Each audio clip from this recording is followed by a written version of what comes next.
Romans chapter 3 answers two objections. What advantage is there, then, in being a Jew? Or what is the value of circumcision? Much in every respect, for in the first place they were entrusted with the utterances of God. What if some were unfaithful? Will their infidelity nullify the fidelity of God? Of course not. God must be true. Through every human being is a liar, as it is written, that you may be justified in your words and conquer when you are judged. But if our wickedness provides proof of God's righteousness, what can we say? Is God unjust, humanly speaking, to inflict his wrath? Of course not. For how else is God to judge the world? But if God's truth redounds to his glory through my falsehood, why am I still being condemned as a sinner? And why not say, as we are accused, and as some claim, we say that we should do evil that good may come of it? Their penalty is what they deserve, universal bondage to sin. Well then, are we better off? Not entirely, for we have already brought the charge against Jews and Greeks alike, that they are all under the domination of sin. As it is written, there is no one just, not one. There is no one who understands. There is no one who seeks God. All have gone astray. All alike are worthless. There is not even one who does good. There is not even one.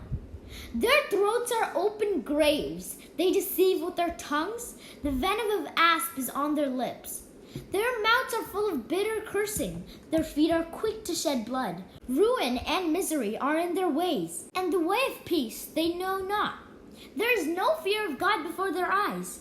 Now we know that what the law says is addressed to those under the law, so that every mouth may be silenced and the whole world stand accountable to God. Since no human being will be justified in his sight by observing the law, for through the law comes consciences of sin.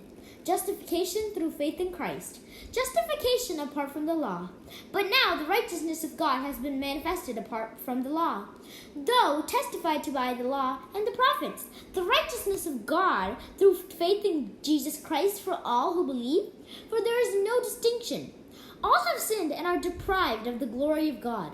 They are justified freely by his grace through the redemption in Christ Jesus, whom God set forth as an expiation through faith by his blood to prove his righteousness because of the forgiveness of sins previously committed, through the forbearance of God to prove his righteousness in the present time, that he might be righteous and justify the one who has faith in him, Jesus. What occasion is there, then, for boasting? It is ruled out on what principle? That of works? No, rather on the principle of faith.